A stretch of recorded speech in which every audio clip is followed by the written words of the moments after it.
नमस्कार। आज के कार्यक्रम में सभी दर्शकों का स्वागत है। दर्शकों, हमारे आज के कार्यक्रम का विषय है साइबर अपराध और सुरक्षा। हम कंप्यूटर के युग में जीते हैं, ये बात हमारे लिए गर्व का विषय है। एक आत्मसम्मान की भावना और एक आत्मविश्वास की भावना जगती है। आशा जगती है कि अब देश जो है वो द्रुत गति से विकास करेगा, और ये आशा और ज़्यादा बलवती हुई है इंटरनेट के आने के बाद से। एक सकारात्मक परिवर्तन अपने चारों ओर हम देखते हैं और हम खुद आज एक डिजिटल लाइफ जीने लगे हैं।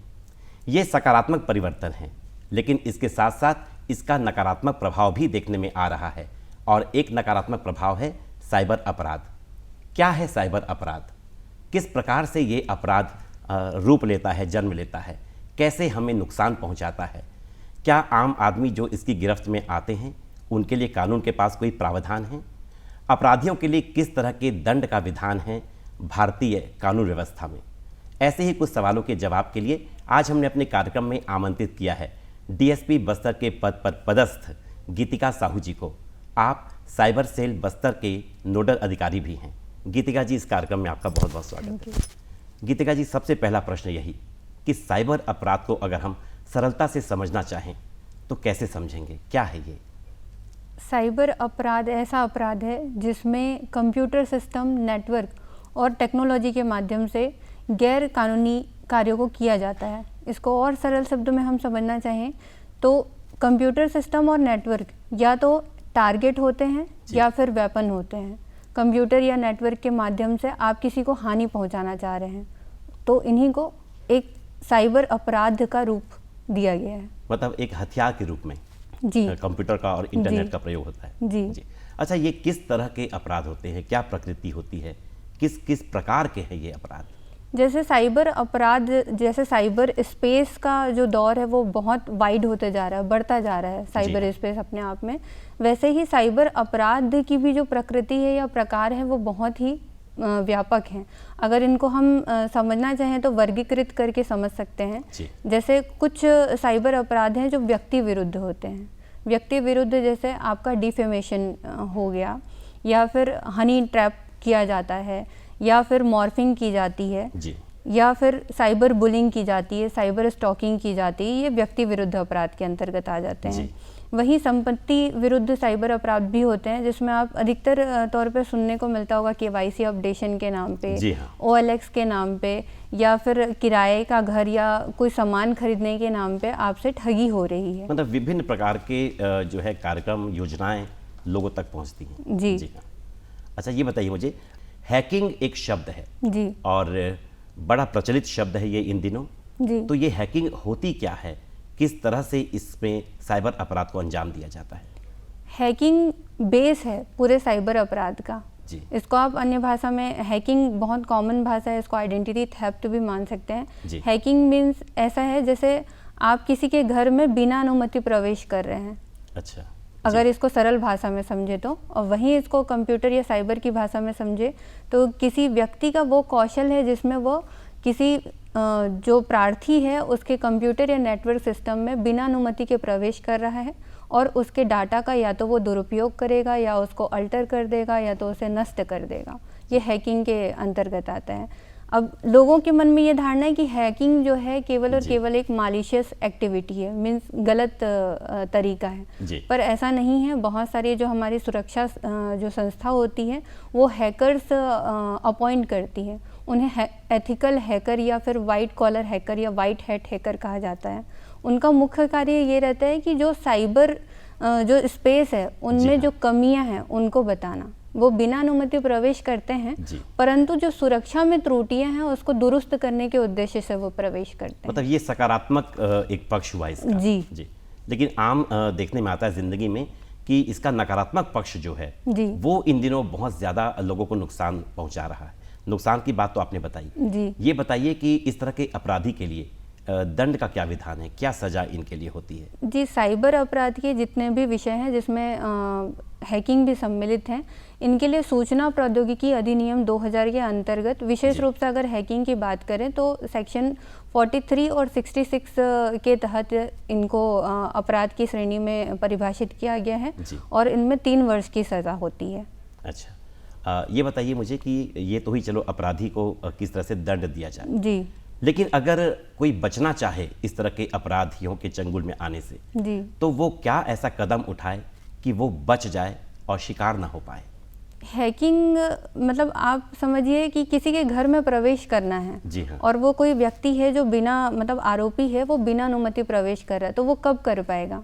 जब उस घर का या तो सिक्योरिटी सिस्टम वीक हो या फिर उसे वहाँ पे दुरुस्त तरीके से ताला नहीं लगाएगा। मतलब सिक्योरिटी तो लगाई गई है लेकिन वो उस तरीके की सिक्योरिटी नहीं है कि सामने वाले को रोका जा सके, एक खाना पूर्ति की गई है। जी जी, सेम वैसा ही होता है कि कंप्यूटर सिस्टम हो गया या आपका नेटवर्क सिस्टम हो गया, इसमें आप प्रॉपर सिक्योरिटी नहीं रखेंगे तो आप हैकिंग के शिकार होते रहेंगे। इसके लिए आपको करना ये होता है कि आपके सिक्योरिटी फीचर्स इनबिल्ट होते हैं और कुछ सॉफ्टवेयर के माध्यम से डेवलप किए हुए होते हैं, उनको आपको अपने सिस्टम में इंस्टॉल करना है और समय समय पर अपनी जो सिक्योरिटी मतलब आपका फीचर है उनको आपको हर 6 महीने में, 2 महीने में, 3 महीने में जो आपको सही लगे उसमें आपको अपडेट करना है, अपने सिस्टम को अपडेट करना है। ये बहुत ज़रूरी कदम है जी, क्योंकि कई बार लोगों को लगता है कि उन्होंने व्यवस्था कर ली है सुरक्षा की और अब ये जिंदगी भर के लिए है, ऐसा लगता है। जी जी, ठीक, तो लापरवाही की कोई गुंजाइश नहीं है, ये कह सकते हैं। अच्छा, ये जो वायरस हमला है कंप्यूटर में, जी, तो ये वायरस हमला क्या होता है और इस हमले से कितना नुकसान होता है? इसको भी मैं सामान्य भाषा में समझाना चाहूँगी। जैसे हमारे यहाँ कुछ संक्रमित बीमारियाँ होती है। संक्रमित बीमारियाँ कैसी होती हैं? अगर हम परहेज ना करें तो वो एक व्यक्ति से दूसरे व्यक्ति में फैलती है। सेम वैसे ही कंप्यूटर सिस्टम या मोबाइल सिस्टम या आपके नेटवर्क सिस्टम में वायरस अटैक होता है। वायरस शब्द ही है। जी हाँ। वायरस अटैक ऐसा होता है कि आपके कंप्यूटर सिस्टम में या नेटवर्क सिस्टम में ऐसा कुछ सॉफ्टवेयर प्रवेश कर गया है जो एक सिस्टम से दूसरे सिस्टम में या एक इक्विपमेंट से दूसरे इक्विपमेंट में फैलेगा। जी, इसमें इंटेंशन मैटर करता है सामने वाले का। मतलब अगर हम आम दर्शकों का अगर समझाना चाहें तो क्योंकि अभी हम सब कोरोना काल से निकल कर आए हैं और कोरोना का जो संक्रमण जिस तरह से फैला था तो ये वायरस भी उसी तरह से फैल कर नुकसान पहुंचाता है। एकदम सही कह रहे हैं आप। यदि हम इस चीज़ के लिए अवेयर नहीं हो, अगर सिस्टम को प्रोटेक्टेड ना रखें तो ये संक्रमण और भी फैल सकता है। जी, अच्छा, पहचान कैसे करेंगे कि वायरस का हमला हमारे कंप्यूटर पर हुआ है? किस तरह की पहचान होती है? बहुत ही सामान्य होता है। जैसे आप कंप्यूटर सिस्टम बाकी दिनों में चलाते हैं तो उसकी स्पीड नॉर्मल होती है, लेकिन वो वायरस के आने के बाद वो स्पीड स्लो हो जाती है। कई बार आप देखेंगे कि अनएक्सपेक्टेड कुछ ऑपरेशन अपने आप एक्टिव हो जाते हैं जो आपने जिसके लिए कंप्यूटर सिस्टम या मोबाइल को कमांड नहीं दिया हुआ हो। तीसरा चीज़ ये हो सकता है कि कॉपी फाइल या फोल्डर बन जाते हैं जिनको आप यूज़ नहीं कर सकते या उनमें एक्सेस नहीं कर सकते हैं। और चौथी चीज़ देखेंगे तो ये भी हो सकता है कि कोई फोल्डर या फाइल डिलीट हो गया है जिसको आपने डिलीट नहीं किया है।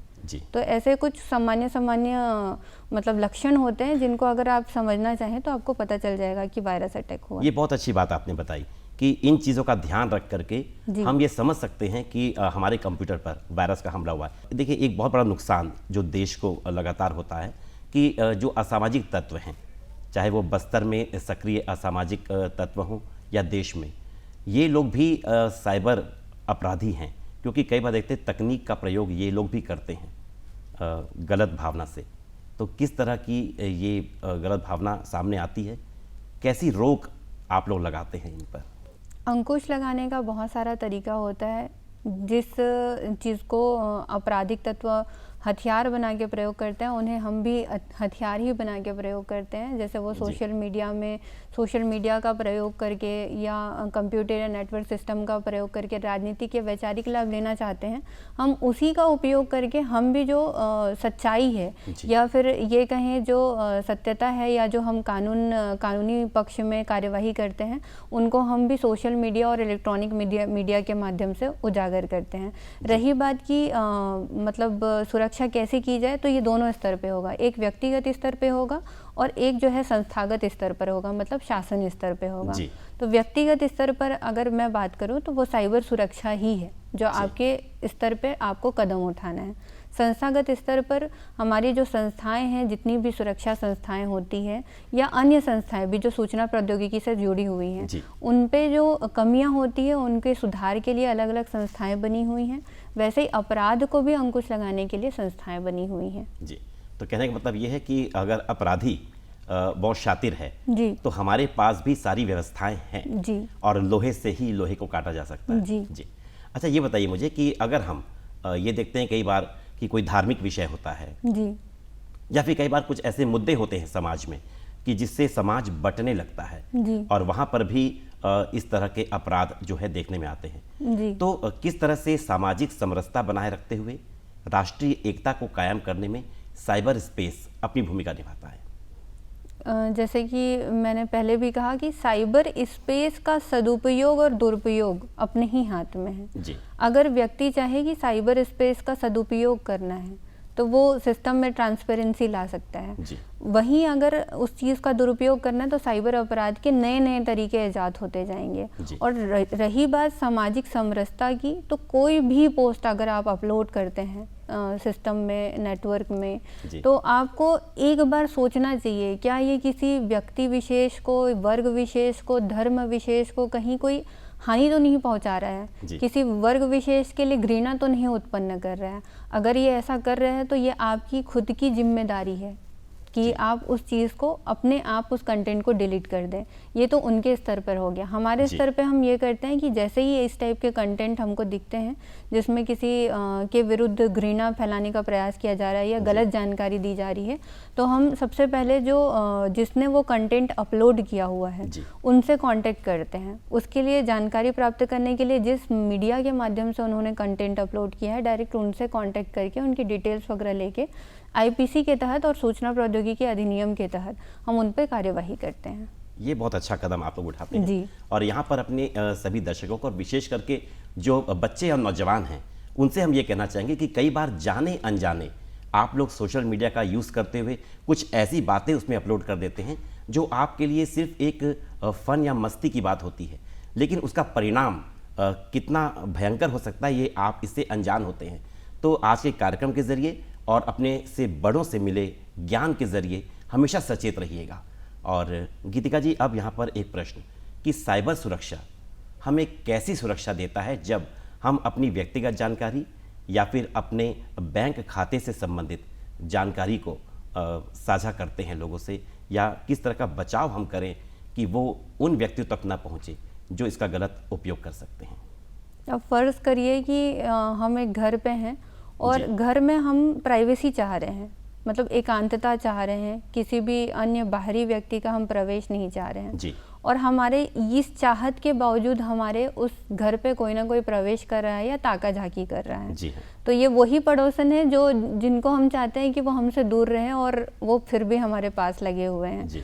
तो सेम वैसा ही है साइबर सिस्टम में। अगर हम देखें कि साइबर सिक्योरिटी अगर हमने उस चीज़ में कर ली है तो हम जो चाहते हैं कि हमारे जितने निजी बातें हैं वो उतनी ही बातें वहाँ रहेंगी जितनी हम चाह रहे हैं, और हमारे हाथ में होगा, वो हमारे हाथ में है। साइबर मुख्यतः मतलब साइबर स्पेस, साइबर सुरक्षा, साइबर अपराध, ये मतलब निजी इंडिविजुअल ओरिएंटेड चीज़ें हैं कि हम कैसा अपने लिए व्यवहार चाह रहे हैं। जी। तो इसके लिए जागरूकता तो बहुत ज़रूरी होगी। जी जी। अच्छा, सबसे पहली जागरूकता ये कि हम अपने लिए सुरक्षा का जो पहला कदम उठाते हुए एक स्ट्रॉन्ग पासवर्ड बनाएं। जी। तो आम भाषा में अगर जानना चाहें कि स्ट्रॉन्ग पासवर्ड होता क्या है और कैसे बनाएं हम इसको, तो आपकी क्या राय इसमें होगी? जैसे कि मेरा नाम गीतिका है, मान लीजिए मैंने अपना स्मॉल कैरेक्टर पे नाम लिखा हुआ है पासवर्ड में गीतिका, और मैंने अपना डेट ऑफ बर्थ डाल दिया है, तो ये वीक पासवर्ड कहलाएगा। मैं इसको एग्जांपल के तौर पे ही समझाना चाहूँगी ताकि जल्दी समझ आए। वैसे ही मान लीजिए एक ऐसा पासवर्ड है जो मेरे नाम से संबंधित नहीं है, जो मेरे डेट ऑफ बर्थ से संबंधित नहीं है, जिसमें स्पेशल कैरेक्टर्स लगे हुए हैं। स्पेशल कैरेक्टर्स मतलब आप जब कीबोर्ड में देखेंगे तो कुछ स्पेशल कैरेक्टर होते हैं जिसमें $, साइन होता है, @ साइन होता है, हैश साइन होता है। तो वैसे स्पेशल कैरेक्टर्स का यूज़ करें। आप स्मॉल लेटर, कैपिटल लेटर का यूज़ करें और न्यूमेरिक वर्ड्स यूज़ करें।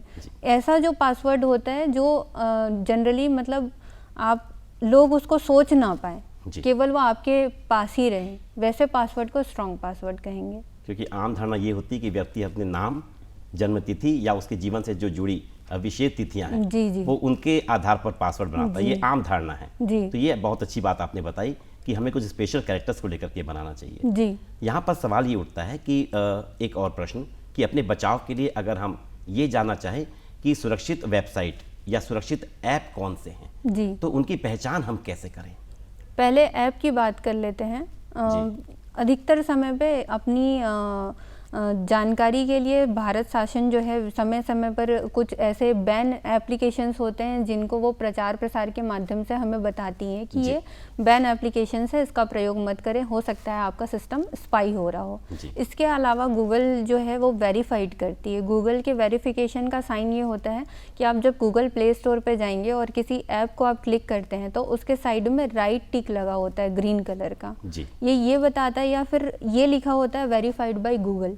तो ये भी एक साइन होता है कि आप जो ऐप यूज़ कर रहे हैं वो सही कर रहे हैं। फिर भी आपको ऐसा लगता है कि वो ऐप, मान लीजिए गूगल से भी गलती से ये हो गया है कि वो सही ऐप नहीं है, तो ऐसे ऐप जो होते हैं जेन्युइन ऐप होते हैं, उनके साथ सब ऐप्स नहीं होते। सब ऐप्स मीन्स आप किसी ऐप को इंस्टॉल किए और उसके रेफरेंस में आपको 4 ऐप और इंस्टॉल करने को कहा जा रहा है। तो ये जेन्युइन ऐप का निशानी नहीं होता है। ये ऐप का एक तरीका हो गया जानने का कि ये सही है या गलत है। दूसरा, वेबसाइट में अगर हम देखें तो वेबसाइट में जैसे ही आप किसी लिंक को क्लिक करते हैं तो ऊपर में URL के जस्ट बगल में एक लॉक साइन होता है। वो जो लॉक साइन होता है वो ग्रीन कलर का होता है, अदरवाइज उसमें येलो साइन होगा या रेड कलर का होगा या फिर अलार्मिंग साइन बना होता है, तो वो ये क्लियर कर देता है कि वो वेबसाइट रॉन्ग है। इसके अलावा जो स्पेलिंग मिस्टेक्स होती हैं, जितनी क्लोनिंग या बोलेंगे फिशिंग जो साइट्स होती हैं उसमें स्पेलिंग मिस्टेक्स बहुत होती हैं, तो इस चीज़ को भी देखा जा सकता है। जी, एक और आपसे बात जो इन दिनों बहुत प्रचलित है, ऑनलाइन शॉपिंग जी और ऑनलाइन पेमेंट्स जी, तो किस तरह से हम इसके जाल में न फंसे कि एक सुरक्षित हम शॉपिंग भी कर पाएं और भुगतान भी सुरक्षित हो? क्या बचाव के कदम हमें उठाने चाहिए? जी, मैं जहाँ भी साइबर अवेयरनेस के लिए जाती हूँ वहाँ सभी से मेरी यही हिदायत होगी कि कृपया करके आपका जो सैलरी अकाउंट है या ऐसा अकाउंट जिसमें ज़्यादा अमाउंट होता है, आपका ज़्यादा धनराशि या बचत होती है, वो अकाउंट सेपरेट रखा जाए और एक सेपरेट अकाउंट आप खुद क्रिएट करें जिसे आप ऑनलाइन प्लेटफॉर्म पे शेयर करें। ये बहुत ही महत्वपूर्ण है। आप जैसे मोबाइल में टॉपअप करते हैं वैसे ही उस अकाउंट में टॉपअप करके आप अपना ऑनलाइन एक्सेस उस अकाउंट से दे सकते हैं। इसके अलावा अगर आप बात करें कि ऑनलाइन परचेसिंग वगैरह कैसे करनी है, तो COD का ऑप्शन होता है, कैश ऑन डिलीवरी का ऑप्शन होता है। सबसे पहले तो सेफ ऐप या सेफ ब्राउजिंग करें, जो कि मैंने अभी जस्ट पहले बताया कि कैसे आप पहचान कर सकते हैं। उसके अलावा COD का ऑप्शन होता है, कैश ऑन डिलीवरी का, कोशिश करें कि वैसा ही आप पेमेंट करें। दूसरा चीज़ ये होता है कि जेन्युइन कस्टमर केयर से कांटेक्ट करें। कई बार ऐसा होता है कि गूगल के थ्रू हम कस्टमर केयर नंबर सर्च करके कॉल कर लेते हैं और वहीं पे ठगी के शिकार हो जाते हैं। तो इन चीज़ों को जानना जरूरी है। इसके अलावा कई बार मुझे ऐसे केसेस देखने को मिलते हैं जिसमें नॉर्मल पेमेंट हुआ होता है। एक बहुत छोटी सी बात है जो समझने की ज़रूरत है कि कभी भी आपको पेमेंट रिसीव करने के लिए किसी भी OTP MPIN देने की आवश्यकता नहीं होती है, लेकिन लोग यहीं पे मतलब गलतियाँ कर देते हैं। उनको कोई भी मैसेज OTP से रिगार्डिंग या किसी पासवर्ड से रिगार्डिंग आता है, वो सामने वाले को शेयर कर देते हैं। तो ये हमेशा ध्यान रखेंगे कि इस टाइप के मनी ट्रांसफ़र से आपको बचना है। जी, मतलब ये है कि जो हमारा मुख्य खाता है जी, उसकी जानकारी साझा ना करें किसी भी स्थिति में। ये बहुत अच्छी बात आपने बताई। जी। अच्छा, ये बताइए मुझे कि अश्लीलता के संबंध में जी, अगर हम बात करें तो देखते हैं कि एक बड़ा माध्यम इंटरनेट जो है जी, वो अश्लील सामग्री फैलाने के लिए उसका इस्तेमाल किया जाता है। तो अश्लीलता के संबंध में किस तरह की स्थिति है आज और बचाव के क्या उपाय किए जाने चाहिए?